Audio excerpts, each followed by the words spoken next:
السلام علیکم دوستو، پرانے وقتوں کی بات ہے کہ ملک کیف پر ایک بادشاہ کی حکومت تھی۔ اس کا نام آغور تھا۔ وہ ہر وقت سیر و تفریح میں مصروف رہتا تھا۔ ملک کے انتظام سے اسے کوئی دلچسپی نہ تھی۔ رعایا اسے سخت ناپسند کرتی تھی۔ اس کی ملکہ انتہائی حسین و جمیل ہونے کے ساتھ عقل مند اور ہوشیار عورت بھی تھی۔ بادشاہ چونکہ عیاش طبیعت کا مالک اور حسن پرست تھا، جو ہمیشہ حسین و جمیل عورتوں کے جھرمٹ میں رہتا تھا، اس لیے ملکہ نے ریاست کا سب انتظام خود سنبھالا ہوا تھا۔ مظلوم لوگ ظلم و ستم کی فریاد لے کر ملکہ کے پاس آتے تھے۔ وہ ان کی فریاد سنتی تھی، ظالموں کو سزا دیتی تھی اور مظلوموں کو جو نقصان پہنچتا تھا اسے اپنے شاہی خزانے سے پورا کرتی تھی۔ وہ غریبوں اور حاجت مندوں کی امداد کرتی رہتی تھی۔ رعایا کے سبھی لوگ، چاہے وہ امیر ہو یا غریب، سبھی ملکہ کو بے حد چاہتے تھے۔ ایک دن بادشاہ آغور شکار کھیلتا ہوا اپنے ساتھیوں سے بچھڑ گیا اور بدقسمتی سے ایک ایسے علاقے میں جا نکلا جہاں ایک دشمن قبیلے دارالون کی حکومت تھی۔ یہ ایک جنگجو، وحشی اور خونخوار قبیلہ تھا۔ ان کا گزر بسر لوٹ مار اور غارت گری پر تھا۔ وہ قافلوں کو لوٹتے، جوان عورتوں کو اٹھا کر قبیلے لے جاتے اور ان سے ہم بستری کرتے۔ وہ آس پاس کی بستیوں میں لوٹ مار اور قتل و غارت کرتے تھے۔ ان کی دہشت دور دور تک پھیلی ہوئی تھی۔ ان کے سردار نے بادشاہ آغور کو بہت تکلیفیں پہنچائیں اور آخر کار اسے بے دردی سے قتل کر دیا اور لاش کو ایک صندوق میں بند کر کے ملکہ کے پاس بھیج دیا۔ جب ملکہ نے صندوق کھولا اور لاش کو دیکھا تو اسے بے حد صدمہ ہوا۔ ملکہ بادشاہ کی عیاش طبیعت کے باوجود بھی اسے بے پناہ محبت کرتی تھی۔ وہ حوصلے والی خاتون تھی۔ اس نے اپنے رنج و غم کو ظاہر نہیں ہونے دیا۔ دربار میں موجود سب لوگوں کا یہی مطالبہ تھا کہ بادشاہ کے قتل کا انتقام لیا جائے اور دارالون قبیلے پر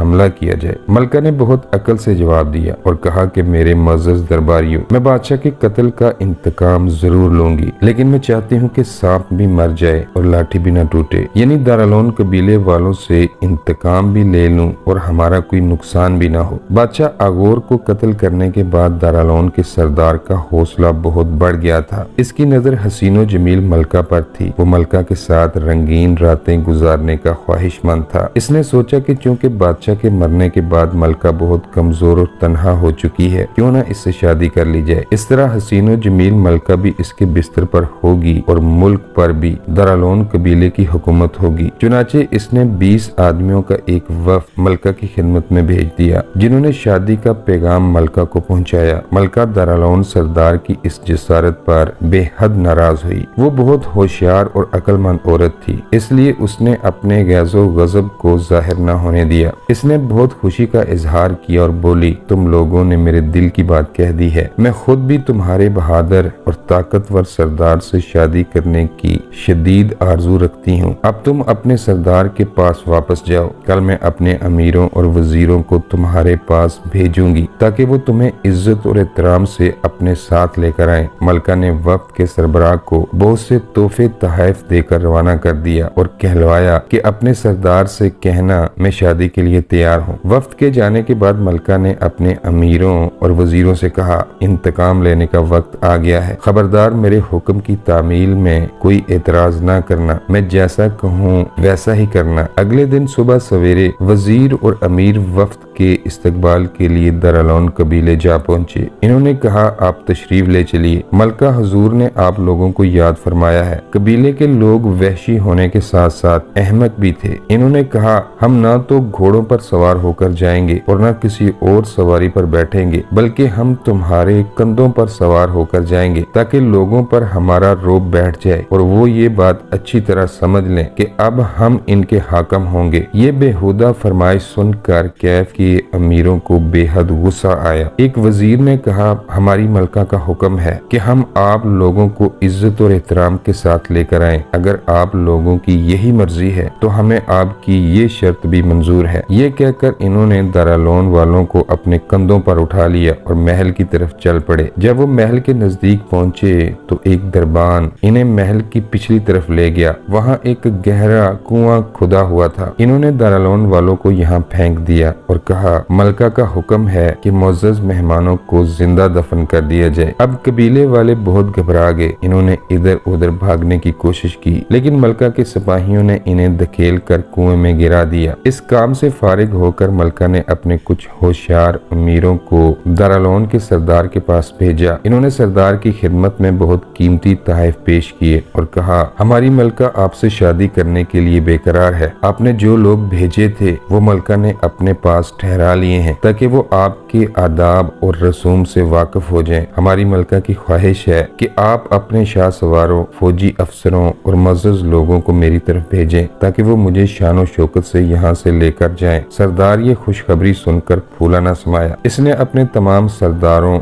وزیروں اور فوجی افسروں کو ملکہ کے پاس بھیج دیا تاکہ وہ ملکہ کو عزت اور احترام کے ساتھ لے کر آئیں۔ ملکہ نے ان لوگوں کی خوب خاطر مدارت کی۔ اس نے کہا معزز مہمانوں، آپ لوگ لمبے سفر سے تھک گئے ہوں گے، اس لیے پہلے غسل کر کے اپنے کپڑے تبدیل کر لیجئے۔ انہیں غسل کے لیے حمام بھیج دیا گیا۔ یہ گرم حمام یا غسل خانے خاص طرح کے ہوتے تھے۔ ان کے فرش کے نیچے دھیمی دھیمی آنچ ہوتی تھی تاکہ غسل خانے گرم رہیں۔ جب یہ لوگ حمام میں داخل ہوئے تو ان کے دروازے بند کر دیے گئے اور فرش کے نیچے آگ تیز کر دی گئی۔ تھوڑی ہی دیر بعد حمام میں سخت گرمی ہو گئی۔ دارالعلوم کے لوگ گرمی سے بے تاب ہو کر چیخنے چلانے لگے، لیکن کسی نے دروازہ کھول کر انہیں نہیں دیکھا۔ آخر وہ سب لوگ حمام کے اندر دم گھٹ کر مر گئے۔ اب ملکہ نے سفر کی تیاریاں شروع کر دی۔ پہلے ملکہ نے دارالعلوم سردار کی طرف ایک قاصد روانہ کیا جس نے اطلاع دی کہ ہماری ملکہ روانہ ہو چکی ہیں، وہ شہر کے باہر قیام کریں گی۔ پہلے وہ سب سرداروں، معزز لوگوں اور فوج کے سب سپاہیوں کی دعوت کریں گی۔ اس کے بعد وہ ان سب لوگوں کے ہمراہ محل میں داخل ہوں گی۔ شادی کی رسم محل کے اندر ادا کی جائے گی۔ دارالعلوم سردار بہت خوش ہوا۔ جب اسے ملکہ کے آنے کی اطلاع ملی تو وہ کئی ہزار بہادر سپاہیوں، سرداروں اور امیروں کے ساتھ ملکہ کے استقبال کے لیے نکلا۔ ملکہ نے دارالعلوم سردار کو دیکھ کر